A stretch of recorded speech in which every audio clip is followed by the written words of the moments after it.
ever feel like you're stuck? Like some force is holding you back. Yeah. Like invisible, Well, Yeah. Napoleon Hill, he felt that way too. Right. And Yeah. yeah, and he did something pretty radical about it. Mm-hmm. He interviewed the devil. Oh. We're diving into excerpts from his book. It's called Outwitting the Devil, Okay. where he kind of details this encounter Mm-hmm. and what he learned from it. It is a fascinating read, that's for sure.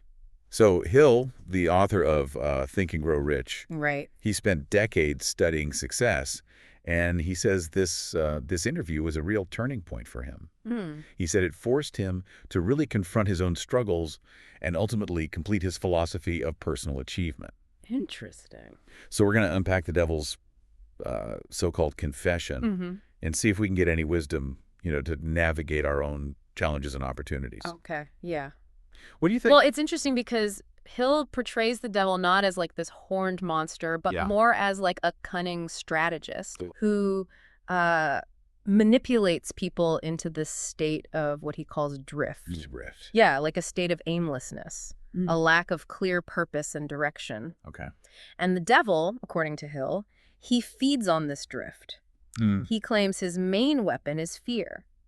Oh, interesting. And he uses it through all these different societal patterns and institutions to keep people from reaching their full potential. Okay, so how does this fear thing actually work? I mean, it sounds pretty abstract. Well, think about it. Right. Fear can totally paralyze us, right? Yeah. Keep us from taking risks, from going after our dreams. Right. The devil, as Hill describes him, he exploits our fears of failure, of being judged, of the unknown. Oh, wow. He whispers doubts in our ears, Yeah. amplifies our insecurities, and convinces us to settle for mediocrity. That's a bit creepy, especially when you think about all the fear-mongering we see, like in the media today, Right. or even how social media can, Yeah, fuel our anxieties and insecurities. absolutely. Hill says the devil doesn't work alone. He's got a whole system figured out, Mhm. a network of like institutions and influences that just perpetuate this fear-based mindset. Oh, wow. He brags about manipulating political leaders to create division and chaos, Interesting. using propaganda to sway public opinion. Hmm. He even points to things like cigarettes as a tool to like ensnare young people. Cigarettes, really? It might sound odd, but remember Hill wrote this in 1938. Right. Even then, he seemed to grasp the addictive nature of tobacco and how it can really undermine self-control. I see, yeah. It's surprisingly prescient observation. Yeah, I see what you mean. Addictions, whether it's to substances or technology or anything really, Mm-hmm. can definitely keep us stuck in that state of drift, unable to pursue our goals or live a truly fulfilling life. Absolutely. And that brings us to Hill's counter-strategy. Okay. His 7 principles for outwitting the devil. Okay, 7 principles. Let's hear them. Hill argues that the most crucial principle, like the foundation for everything else, is definiteness of purpose. Definiteness of purpose. What does that mean exactly? It means having a clear vision for your life, Okay. a goal that really inspires you. It's about knowing what you want to achieve and being unwavering in your pursuit of it. Okay. And what's remarkable is that, according to Hill, the devil himself admits that this is the one thing he can't influence. So if you know what you want and you're committed to achieving it, you're basically immune to the devil's manipulations. That's the idea. It's like having a shield that deflects all the negativity and fear. Interesting. When you have definiteness of purpose, you're no longer drifting aimlessly, you're moving with intention and direction. That makes sense. It's Yeah. like having a compass that keeps you on course, even when, storms try to knock you off track. Exactly. And Hill goes on to outline 6 more principles, each building on this foundation of definiteness of purpose. Okay, I'm intrigued.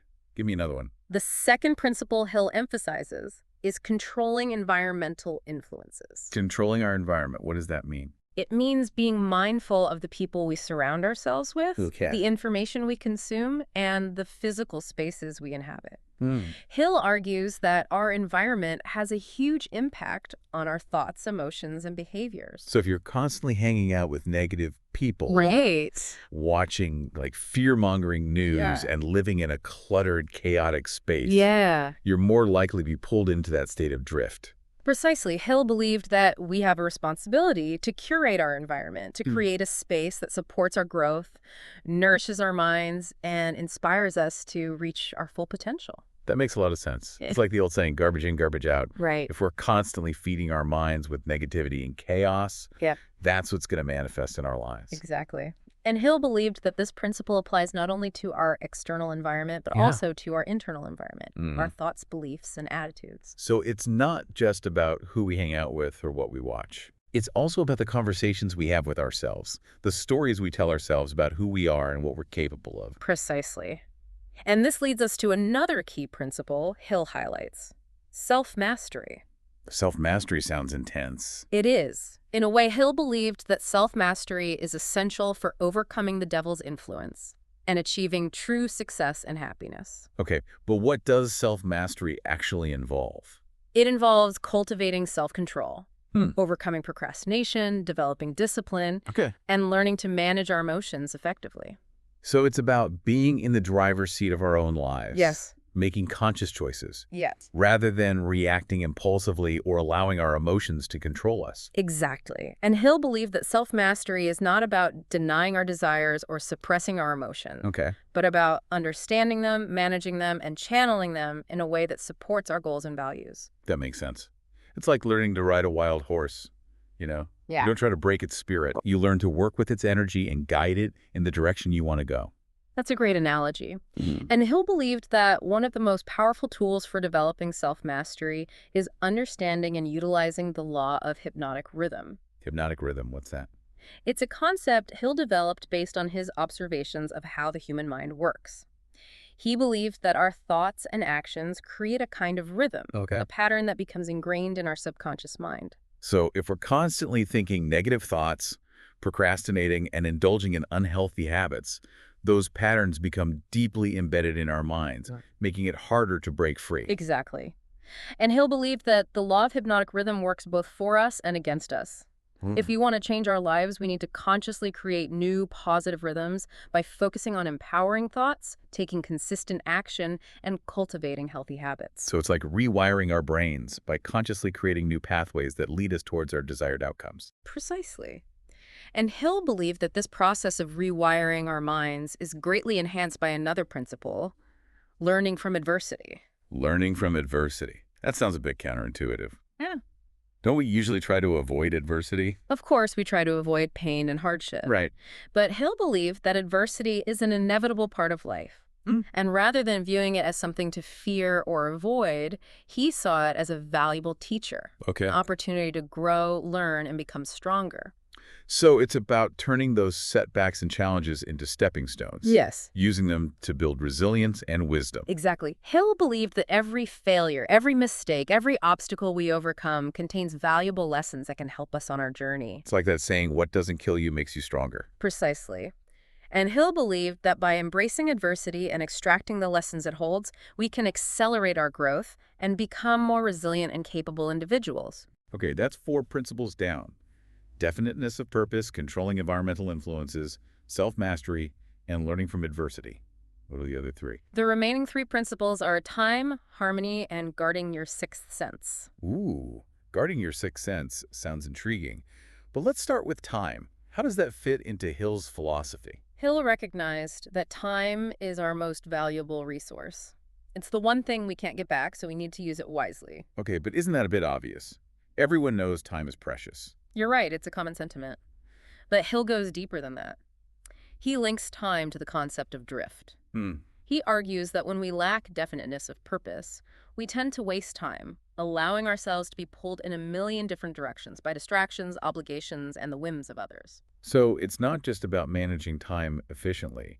It's about aligning our use of time with our deepest desires and goals. Exactly. Hill believed that when we have a clear vision for our lives, we naturally become more mindful of how we spend our time. We prioritize the activities that move us closer to our goals and eliminate the things that drain our energy and distract us from our purpose. It's like having a filter for our time, letting in the things that matter and blocking out the noise and distractions. Precisely.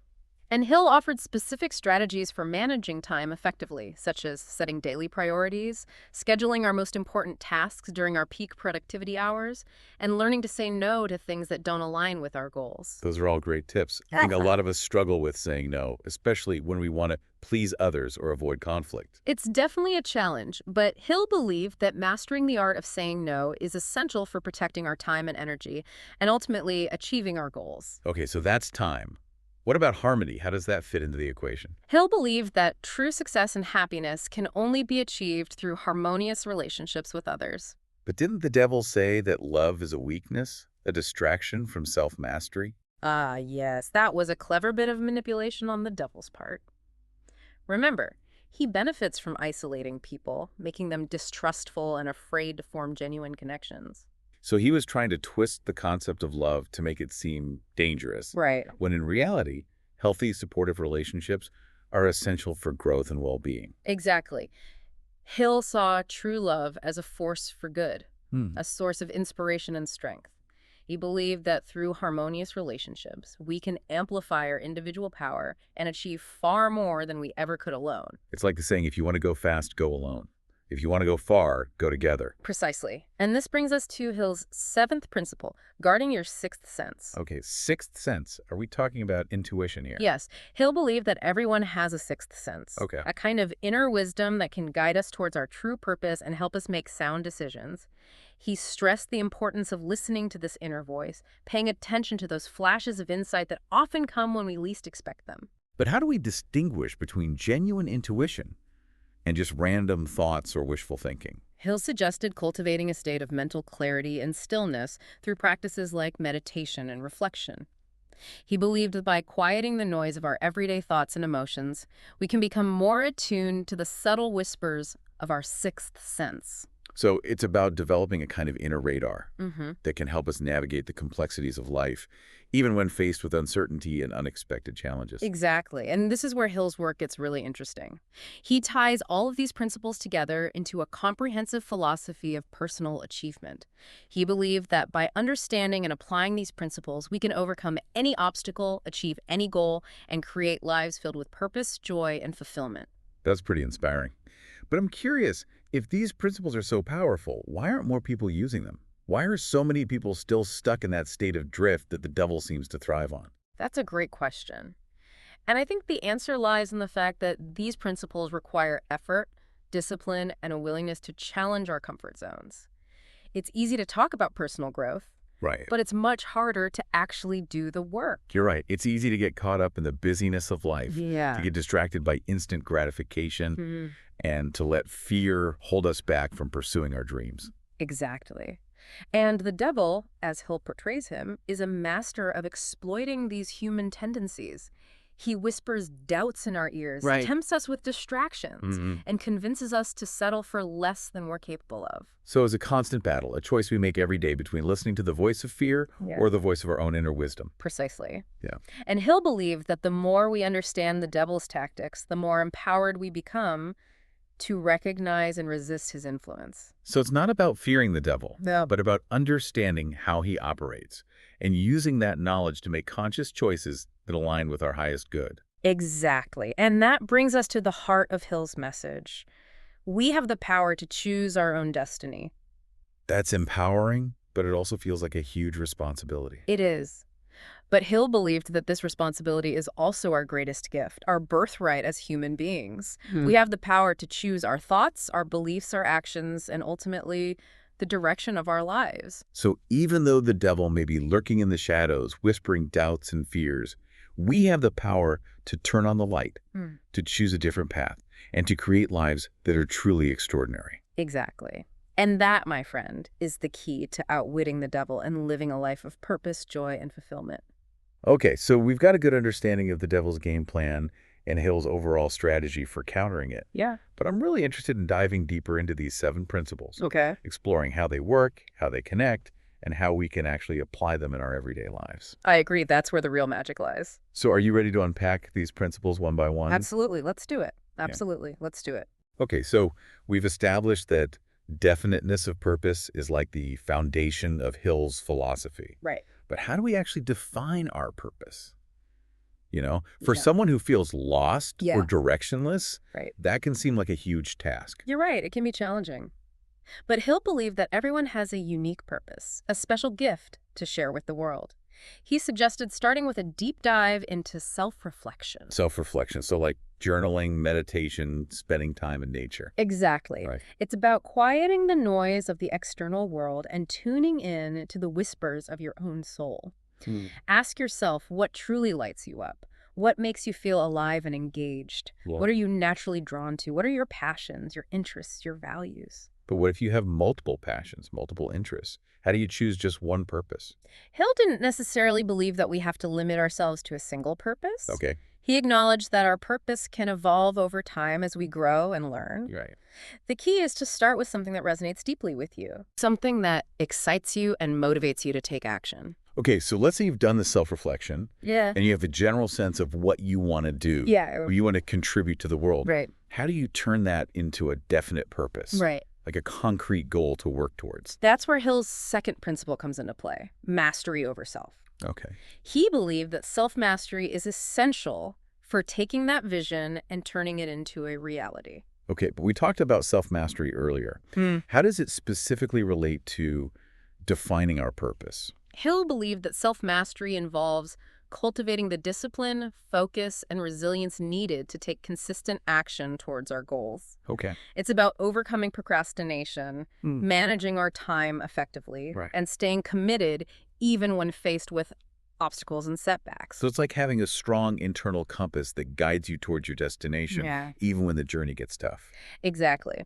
And Hill believed that developing self-mastery is an ongoing process. It's about continuously refining our habits, strengthening our willpower, Right. and expanding our capacity to take on bigger and bolder challenges. That makes sense. It's like building a muscle. Yeah, The more you work it, the stronger it gets. precisely.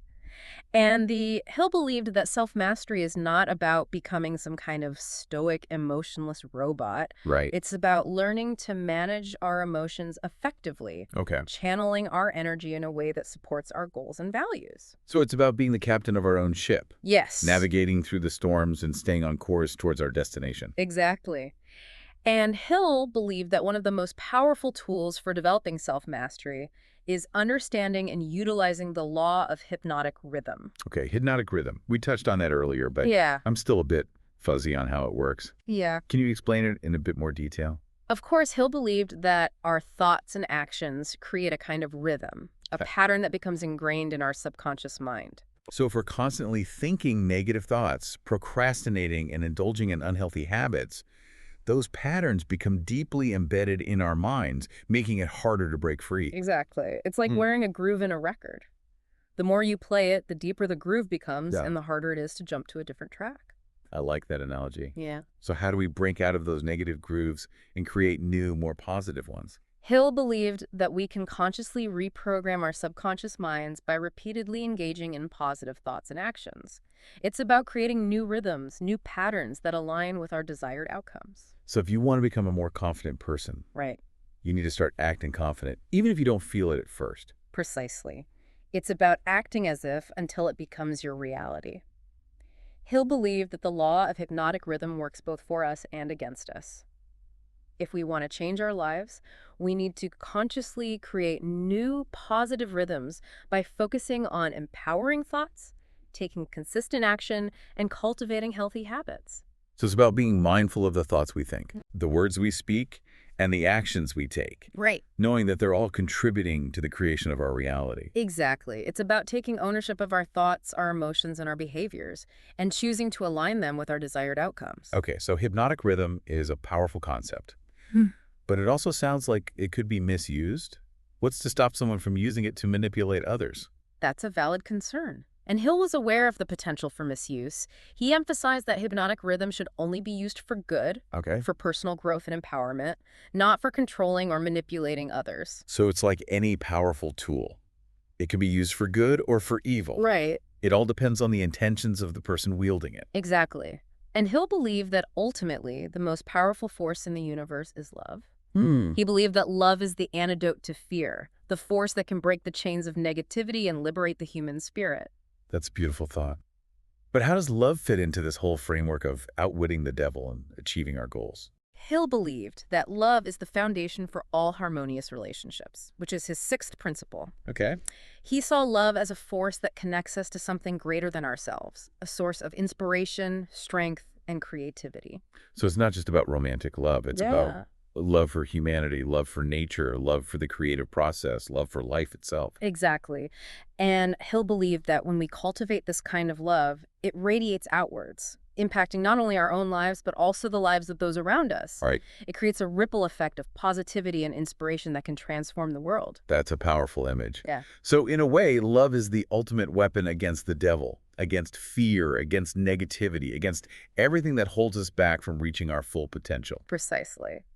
And Hill believed that cultivating love is not about becoming some kind of naive, Pollyannish optimist. Okay. It's about choosing to see the good in others, to focus on solutions rather than problems, and to act from a place of compassion and understanding. So it's about making a conscious choice to align ourselves with the forces of love, to Yeah. become a beacon of light in a world that can sometimes feel very dark. Exactly. And Hill believed that when we make that choice, we tap into a power that can overcome any obstacle and achieve any goal. Okay, so we've talked about definiteness of purpose, mastery over self, hypnotic rhythm, and harmony. That leaves three more principles to explore: learning from adversity, controlling environmental influences, and guarding your sixth sense. Let's dive into those. Sounds good. Let's start with learning from adversity. It seems like a simple concept, but I think a lot of us struggle with actually putting it into practice. Yeah. We tend to avoid failure, Yeah. to beat ourselves up when we make mistakes, Right. and to let setbacks derail our progress. You're right. It's not always easy to embrace adversity, but Hill believed that adversity is an inevitable part of life and that it holds valuable lessons that can help us grow, learn, and become more resilient. So it's not about avoiding failure, but about changing our relationship with it. Exactly. Hill encouraged us to view failure as a feedback mechanism, Mm. a signal that we need to adjust our course or refine our strategies. He saw setbacks as opportunities to learn, to grow, and to come back stronger than before. It's like that saying, fail forward. Precisely. Hill believed that every successful person has faced countless failures along the way. Right. The difference is that successful people don't let those failures define them. They learn from their mistakes, adjust their approach, and keep moving forward. So it's about developing a growth mindset, Yes. a belief that we can learn and improve from every experience, even the ones that don't go according to plan. Exactly. And Hill offered specific strategies for learning from adversity, such as analyzing our mistakes, Right. seeking out feedback from others, Right. and focusing on the lessons learned rather than dwelling on the negative emotions. Those are all great tips. Yeah. I think a lot of us could benefit from being more intentional about how we process our failures and setbacks. Absolutely. And Hill believed that by mastering the art of learning from adversity, we can turn our greatest challenges into our greatest opportunities for growth and transformation. Okay, so that's learning from adversity. Yeah. What about controlling environmental influences? What are some practical tips for creating an environment that supports our goals and aspirations? Hill believed that our environment has a profound impact on our thoughts, emotions, and behaviors. He encouraged us to be mindful of the people we surround ourselves with, Right. the information we consume, and the physical spaces we inhabit. So if you're trying to quit smoking, hanging out with smokers and keeping cigarettes in your house is probably not a good idea. Exactly. Hill believed that we need to create an environment that aligns with our goals and values. Okay. If we're trying to cultivate positive habits, we need to surround ourselves with positive influences. Right. If we're trying to achieve a specific goal, we need to create a space that supports that goal. So if you're writing a book, create a dedicated writing space that's free from distractions. If you're trying to eat healthier, stock your fridge with healthy food and get rid of the junk food. Precisely. And Hill also emphasized the importance of taking control of our mental environment. He believed that we need to be mindful of the thoughts we allow into our minds, the stories we tell ourselves, and the beliefs we hold. So if you're constantly thinking negative thoughts and focusing on your limitations, Right. you're creating an internal environment that's not conducive to success. Exactly. Hill believed that we need to cultivate a positive mental attitude, a belief in ourselves and our abilities, and a focus on solutions rather than problems. It's like creating a mental garden. Mhm. If you want to grow beautiful flowers, you need to plant the right seeds, water them regularly, and weed out the negativity that can choke the life out of your dreams. That's a beautiful analogy. And he'll believe that by taking control of our environment, both internal and external, we create the conditions for success and happiness. Okay, so we've covered learning from adversity and controlling environmental influences. That leaves one final principle to explore. Guarding your sixth sense. This one sounds a bit mysterious. Can you shed some light on it? Absolutely. He'll believe that everyone has a sixth sense, a kind of inner wisdom or intuition that can guide us towards our true purpose and help us make sound decisions. Right. He stressed the importance of listening to this inner voice, paying attention to those flashes of insight that often come when we least expect them. But how do we know if it's our intuition speaking or just our ego trying to lead us astray? That's a great question. And Hill acknowledged that it can be difficult to distinguish between genuine intuition and wishful thinking or fear-based impulses. Right. He suggested cultivating a state of mental clarity and stillness through practices like meditation and reflection. He believed that by quieting the noise of our everyday thoughts and emotions, we can become more attuned to the subtle whispers of our sixth sense. So it's about learning to trust that inner voice. Yeah. That gut feeling Yeah. that often knows what's best for us, even if we can't logically explain it. Exactly. And he'll believe that our sixth sense is often trying to communicate with us through our dreams, our hunches, our synchronicities, and even our physical sensations. So it's about paying attention to the signs, the subtle nudges from the universe Right. that are often trying to guide us in the right direction. Precisely. And he'll believe that when we learn to trust and follow our intuition, we open ourselves up to a world of possibilities, a world where magic and miracles become commonplace. That's a beautiful thought. But it also sounds a bit scary. What if our intuition leads us astray? What if we make a mistake? He'll acknowledge that following our intuition can sometimes lead us down unexpected paths, Right. paths that may seem challenging or even dangerous at times. Right. But he believed that ultimately our intuition is always guiding us towards our highest good, even if we don't understand it at the time. So it's about having faith in ourselves, faith in the universe, Mhm. and a willingness to trust the journey, even when we don't know where it's leading. Exactly. And Hill believed that when we cultivate this kind of faith and trust, we become co-creators with the universe, manifesting our desires with effortless ease. Okay, so we've now explored all 7 of Hill's principles. Definiteness of purpose, mastery over self, learning from adversity, controlling environmental influences, time, harmony, and guarding your sixth sense.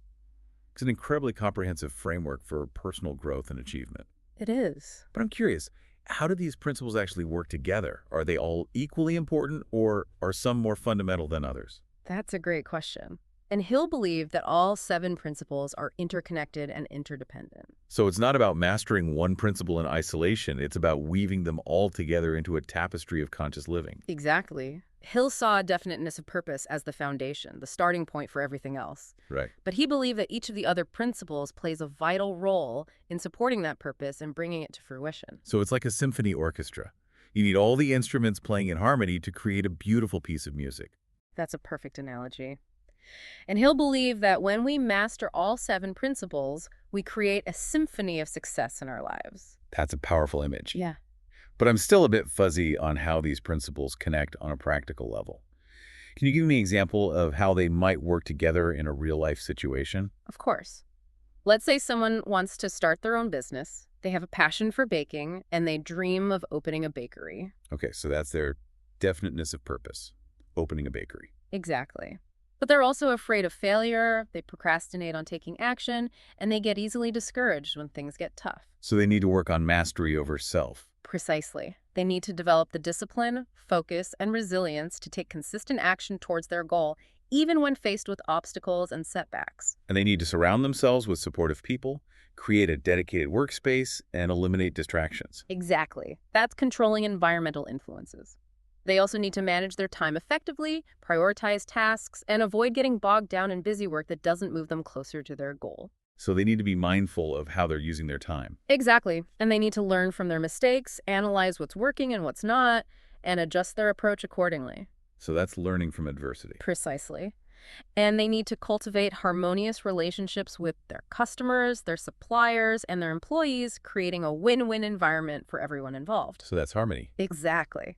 And finally, they need to listen to their intuition, trust their gut feelings, and be open to guidance from unexpected sources. So that's guarding your sixth sense. You got it. And as you can see, all 7 principles work together synergistically to support the achievement of their goal, opening a bakery. Wow, that's a great example.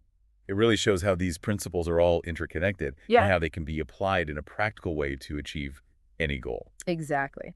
And Hill believed that when we master these principles, we unlock our full potential and become capable of achieving anything we set our minds to. That's incredibly empowering. But I'm also curious, if Hill saw the devil as such a formidable opponent. Such a master of manipulation, what did he believe were the devil's weaknesses?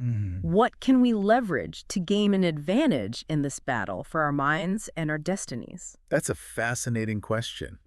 And Hill does hint at a few key weaknesses that we can exploit to outwit the devil and reclaim our power. Okay, I'm all ears. Let's hear them. Okay, Yeah. I'm all ears. Let's hear them.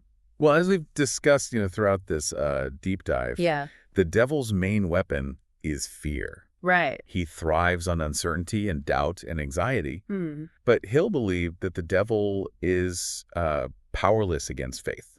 Faith. You mean like religious faith? Not necessarily. Yeah. Hill saw faith as a belief in something greater than ourselves, Okay. a trust in the power of the universe, and a conviction that we are capable of achieving our dreams. So it's about having a positive outlook, Yeah, a belief that things will work out even when we face, challenges. exactly. And Hill believed that this kind of faith is not about blind optimism or wishful thinking. It's about cultivating a deep inner knowing that we are supported, guided, and loved, even when we can't see the path ahead. That's a beautiful thought. Yeah.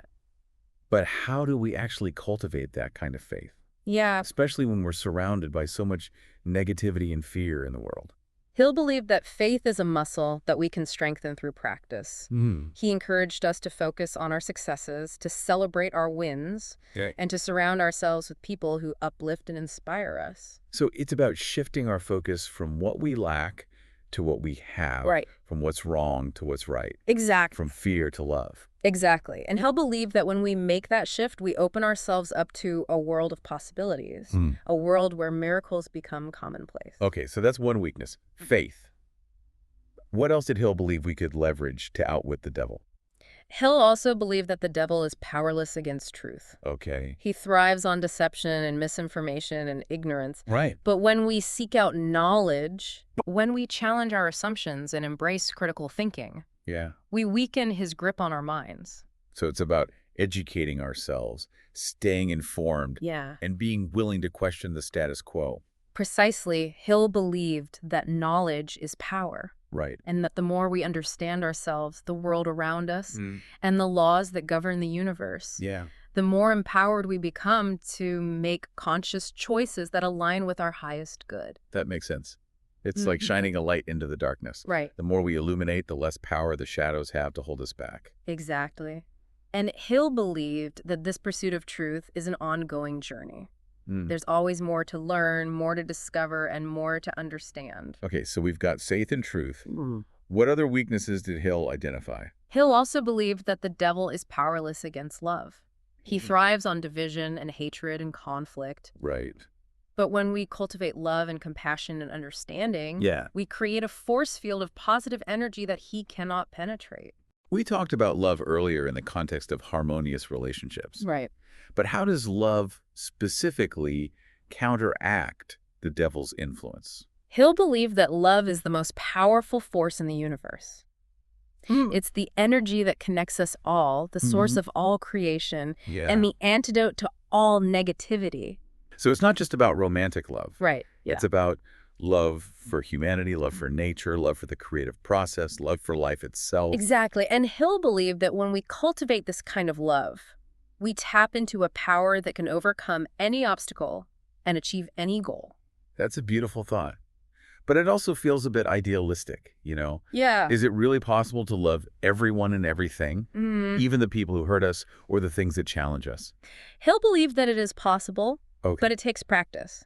It's about making a conscious choice to see the good in others, Right. to forgive those who have wronged us, Yeah. and to focus on the things that unite us rather than the things that divide us. So it's about choosing love over fear, compassion over judgment, Yeah. Unity over division. Exactly.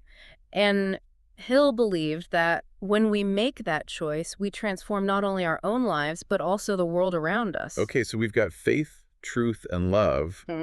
Are there any other weaknesses we can leverage to outwit the devil? One more, Hill believed that the devil is bound by the laws of the universe.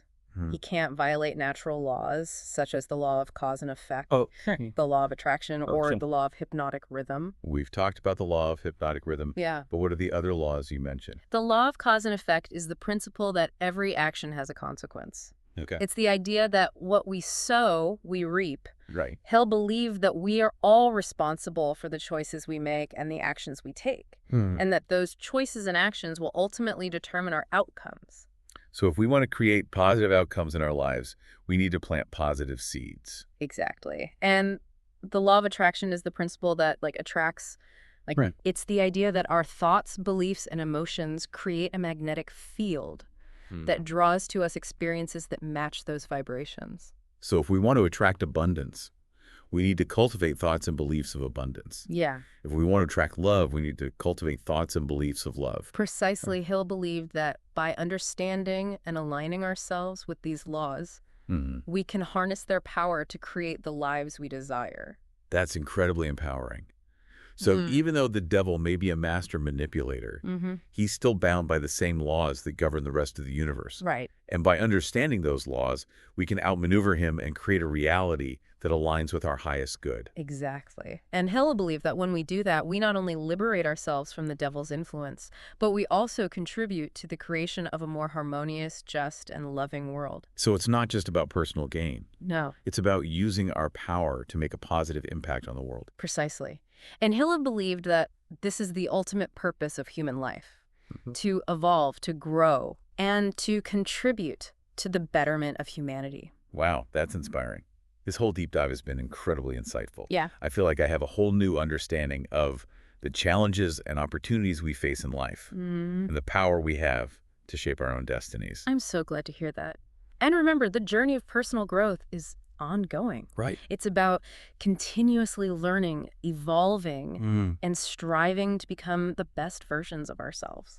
Well, we hope this deep dive has given you some food for thought Yeah. and some practical tools to take on your own personal demons and chart your own path to success. Remember, the power to choose your destiny lies within your own mind. Until next time, keep thinking, keep learning, and keep pushing forward. Loved this video?